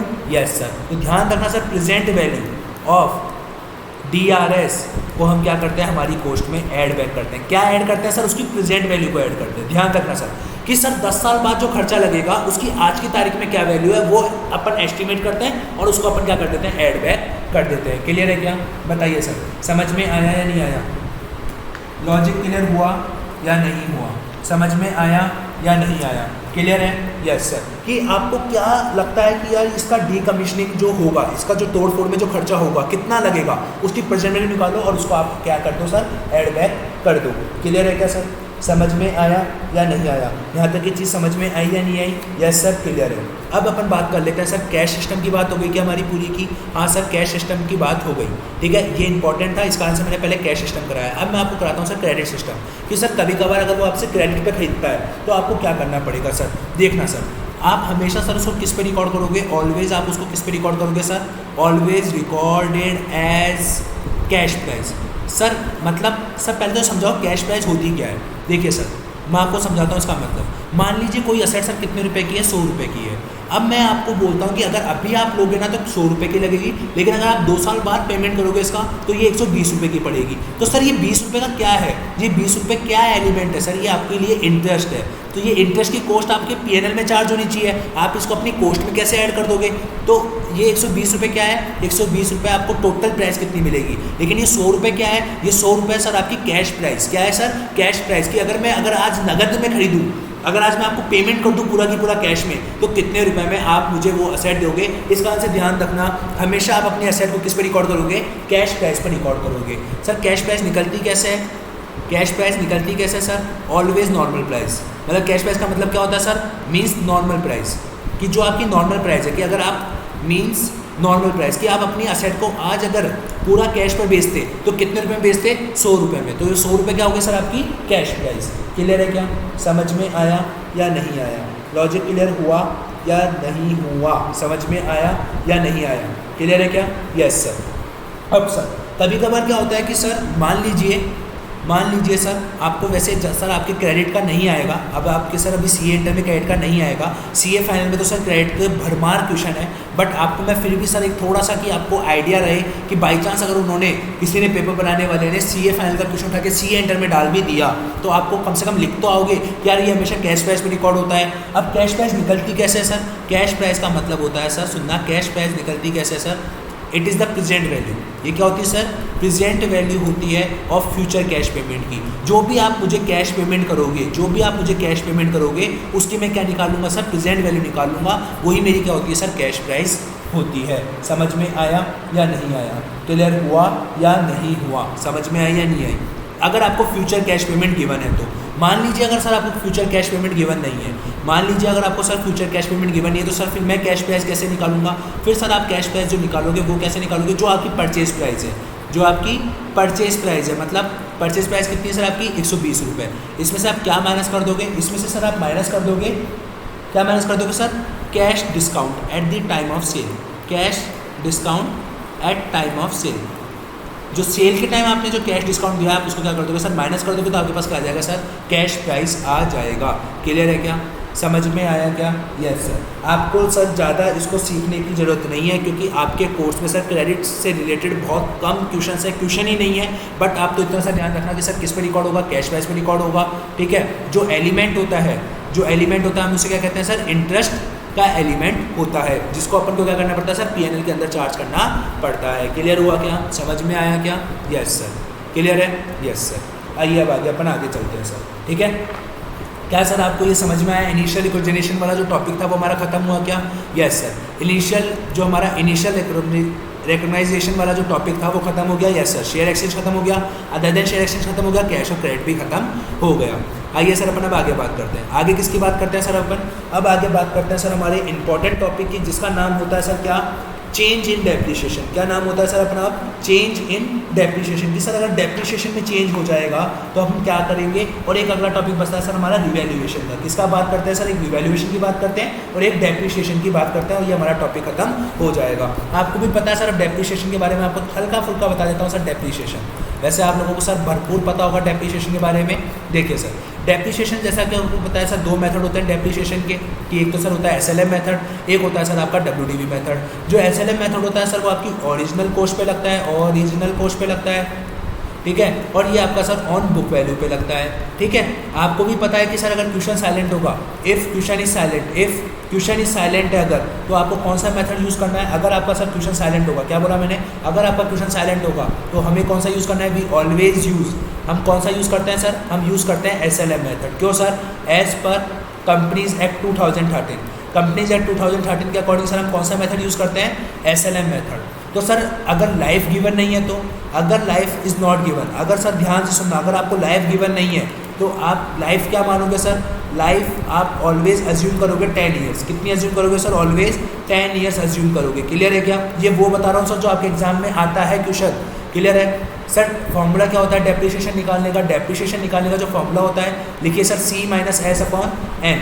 C फॉर कॉस्ट सर, जो S फॉर स्क्रैप, ठीक है, और N फॉर आपका नंबर ऑफ यूजफुल लाइफ, कि भाई कितने साल ये लाइफ है इस असेट की। क्लियर है क्या सर? अगर लाइफ गिवन नहीं है तो कितना मानेंगे? 10 साल। अगर मेथड गिवन है तो कौन सा मानेंगे? SLM method. और डब्ल्यूडीवी मेथड में सर डेप्रिसिएशन का फॉर्मूला क्या होता है? डेप्रिसिएशन का फॉर्मूला होता है 1 माइनस अंडर रूट की power n C under root की पावर n अब और एस अपॉन सी, ये फॉर्मूला होता है सर किसका, आपके डेप्रिसिएशन का, जिससे आगे क्या जाती है सर, रेट आ जाती है। और हर साल आप क्या करते हो सर, बुक वैल्यू पे डेप्रिसिएशन चार्ज करते रहते हो। ये चीज़ बताई सर मैंने आपके किसके लिए, आपके डेप्रिसिएशन के लिए। लेकिन अब हमारा जो मेन मुद्दा है जो आपको पढ़ना पड़ेगा, काय के लिए पढ़ना पड़ेगा सर, चेंज इन डेप्रिसिएशन हुआ तो क्या होगा सर। अभी हमने क्या पढ़ा सर, पहले तो हमने समझा कि डेप्रिसिएशन कितने टाइप के मेथड से लगता है, एक लगा WDV, एक लगा SLM। लेकिन अगर सर हमारा डेप्रिसिएशन चेंज होगा तो मान के चलना सर, हम इसे क्या कहते हैं, इट इज़ कंसिडर्ड एज, हम इसे क्या मानते हैं sir, it is considered as change in accounting estimation, change in accounting estimation, हम इसे अकाउंटिंग एस्टिमेशन में चेंज मानते हैं। ठीक है, ध्यान रखना सर, पॉलिसी में चेंज नहीं होता, ये अकाउंटिंग एस्टिमेशन में चेंज होता है।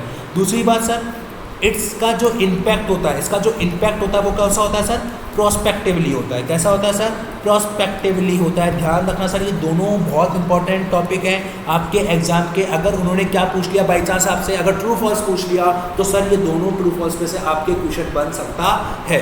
ठीक है सर, लेकिन आप एक बात बताइए सर, अगर मेरा न्यू डेप्रिसिएशन क्या होगा, मान लीजिए चेंज इन डेप्रिसिएशन है, डेप्रिसिएशन में चेंज कैसे आ सकता है सर, मान लीजिए लाइफ चेंज हो गई, मान लीजिए उसने स्क्रैप वैल्यू चेंज कर दी, तो अब हमारा न्यू डेप्रिसिएशन कैसे निकालेंगे सर। तो सिंपल सी बात है, कैरिंग अमाउंट आप ले लीजिए सर, से सबके क्वेश्चंस करेंगे। अभी आप सिर्फ फॉर्मूला लिख लीजिए सर, कैरिंग अमाउंट ले लीजिए ऑफ ओल्ड मशीनरी, जिस दिन मशीनरी का वो जो चेंज हो रहा है उस दिन क्या कैरिंग अमाउंट है, माइनस कर दीजिए सर क्या, रेजिडुअल वैल्यू, क्या माइनस कर दीजिए sir, residual value, residual value मतलब स्क्रैप वैल्यू। ठीक है, अगर रेजिडुअल वैल्यू में ध्यान रखना सर, सुनना सर, अगर न्यू गिवन नहीं है, न्यू नॉट गिवन, मान लो अगर न्यू गिवन नहीं है, क्योंकि हम यहाँ पे कौन सी रेजिडुअल वैल्यू लेते हैं, न्यू वाली लेते हैं। अगर न्यू रेजिडुअल वैल्यू गिवन नहीं है देन आप जो ओल्ड है उसको ही यूज़ कर लोगे, ओल्ड विल बी यूज। हम ये मानेंगे कि भैया जो ओल्ड है वही हमारी न्यू होगी। और किससे डिवाइड करेंगे सर, रिमेनिंग यूजफुल लाइफ से। किससे डिवाइड करेंगे सर, रिमेनिंग यूजफुल लाइफ से, कि अब बता दो भैया इसकी कितनी लाइफ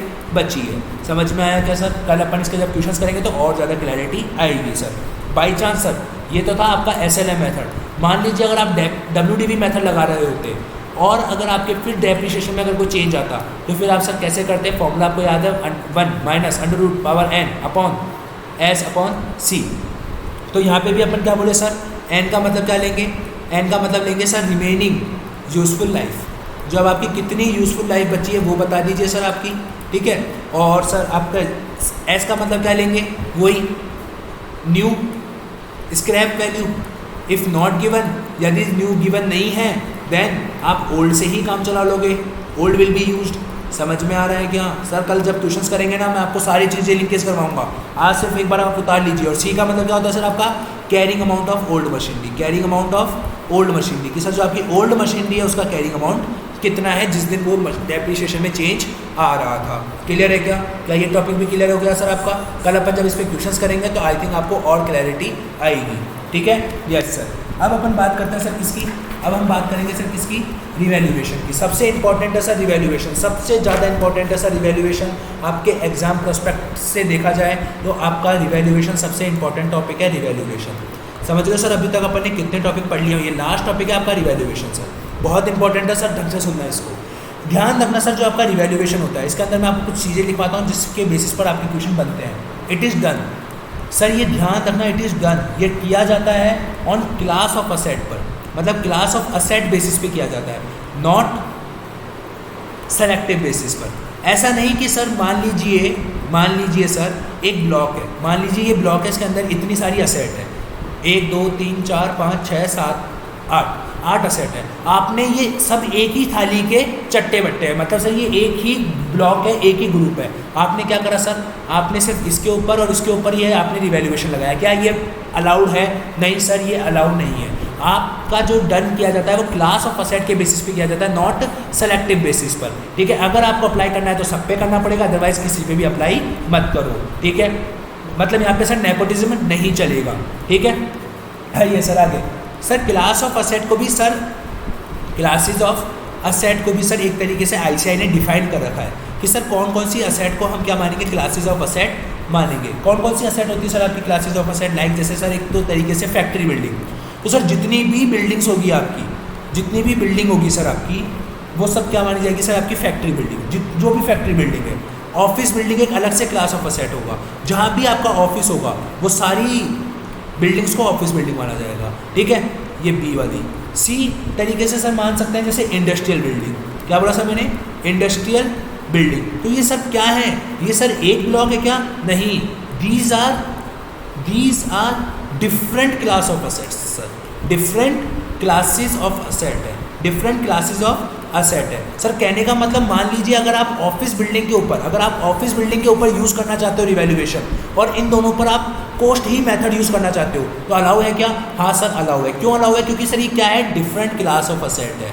समझ में आई क्या बात? बताइए सर, क्लियर हुआ क्या? ध्यान रखना सर, इसका क्वेश्चन आपके ICI में पूछा जाता है।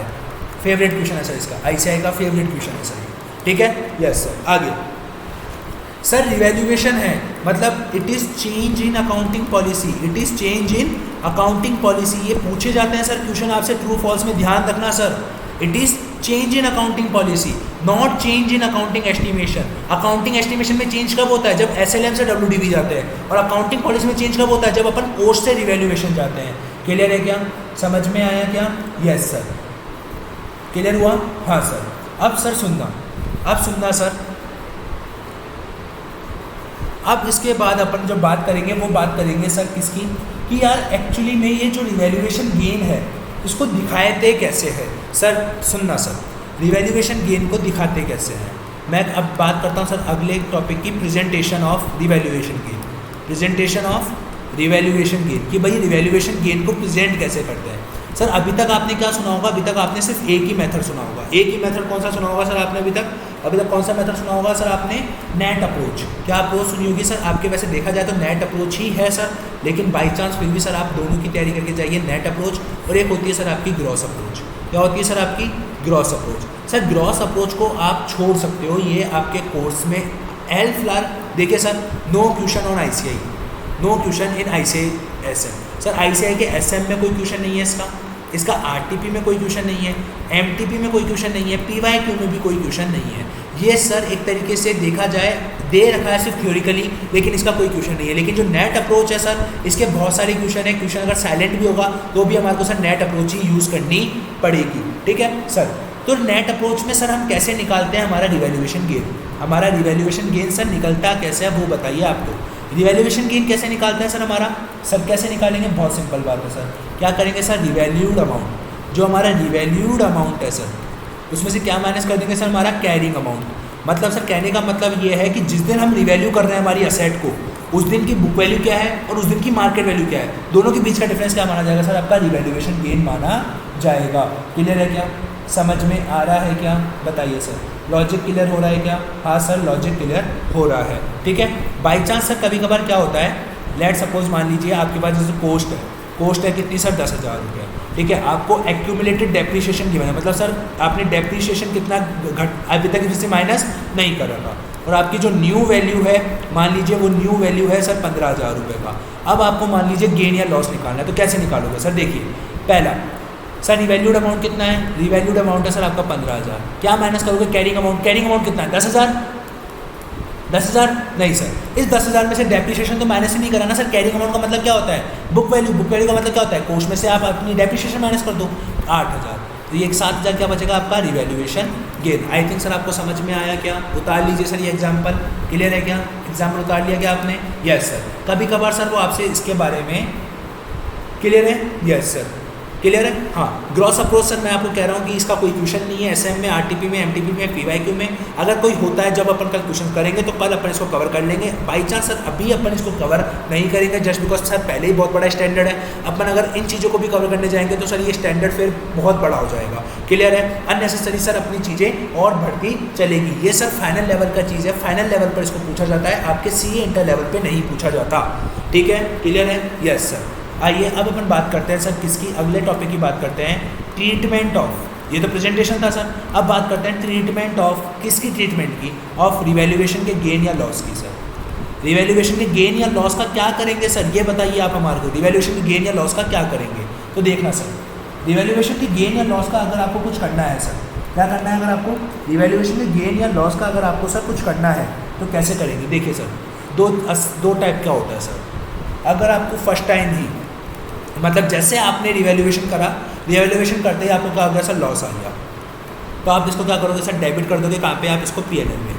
लेकिन सर जैसे अगर प्रॉफिट आ गया, मान लो जैसे आपने फर्स्ट ईयर करा, आपको लॉस आ गया, डेबिट कर दो पी एन एल। प्रॉफिट आ गया तो इसको क्रेडिट कर दो कहाँ पे सर, रिवैल्यूएशन रिजर्व में। कहाँ सर, रिवैल्यूएशन रिजर्व में। क्लियर है क्या, यस सर। कहाँ डाल दो सर इसको, रिवैल्यूएशन रिजर्व में।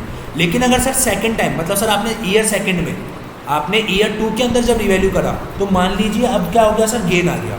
मान लीजिए क्या गेन आ गया, ठीक है। अगर गेन आ गया तो सर अपन क्या करेंगे, पहले एडजस्ट करेंगे। क्या करेंगे सर, पहले एडजस्ट करेंगे अर्लियर लॉस को। जो हमारा लॉस जो हमने पहले बुक किया था पीएनएल से, उसको क्या करेंगे, एडजस्ट करेंगे, ठीक है। देन जो बैलेंस अगर होगा कुछ आपके पास, उसको फिर कहाँ ट्रांसफर करेंगे, ट्रांसफर कर देंगे कहाँ पे सर, रिजर्व के अंदर। कौन से रिजर्व के अंदर सर, रिवैल्यूएशन रिजर्व के अंदर। समझ में आ रही बात, अभी अपन इसको एग्जाम्पल से समझ लेंगे।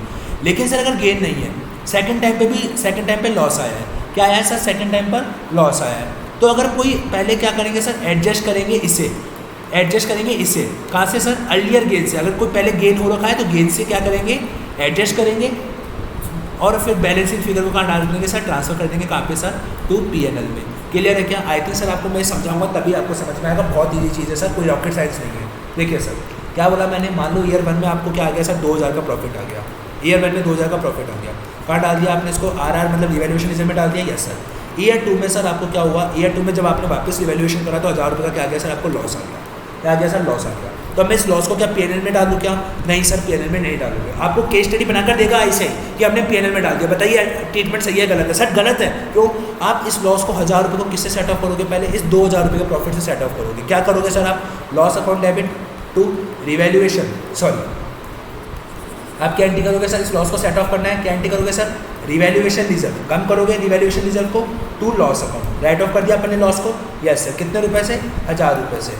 समझ में आई क्या बात, यस सर। क्लियर हुआ क्या, हाँ सर समझ में आया। लेट सपोज अपन एक और एग्जाम्पल लेते हैं सर। लेट सपोज सर ये एग्जाम्पल नंबर 1 था, ये एग्जाम्पल नंबर आपका 1 था। अब मैं एग्जाम्पल नंबर 2 लेता हूँ सर। मान लीजिए आपके ईयर 2 में सर, जैसे ईयर 1 में 2000 का प्रॉफिट था, ठीक है, और अब आपके ईयर 2 में क्या हुआ सर, 3000 का लॉस हो गया। कितने का लॉस हो गया सर, 3000 का लॉस हो गया। क्या मैं पीएनएल में डाल दूँ उस लॉस को, नहीं सर। पहले क्या करेंगे, इस 2000 रुपये के प्रॉफिट से क्या करेंगे, इसको सेट ऑफ करेंगे। तो क्या एंट्री करूँगा सर मैं, revaluation reserve, revaluation reserve to loss. लेकिन सर हमारे पास रिवैल्यूएशन तो 2000 का ही है, मैं लॉस भी 2000 का सेट ऑफ कर सकता हूँ, लेकिन मुझे लॉस कितने का हुआ है, 3000 का। तो अब मैं क्या करूँगा सर, पीएनएल में डालूंगा कितने रुपये का लॉस सर, 1000 रुपये का लॉस। समझ में आई क्या बात, बताइए सर, क्या आपको समझ में आया, यस सर। यही चीज़ मैंने आपको लिखवाई है कि अगर आपको फर्स्ट टाइम पे गेन हुआ, सेकंड टाइम पे लॉस हुआ, तो आप क्या करोगे, अर्लियर गेन से एडजस्ट करो। अगर कोई बैलेंस बच जाता है तो आप उसको पीएनएल में ट्रांसफर कर दो। एग्जाम्पल नंबर 3 सर, देखिए एक और एग्जाम्पल देखिए सर।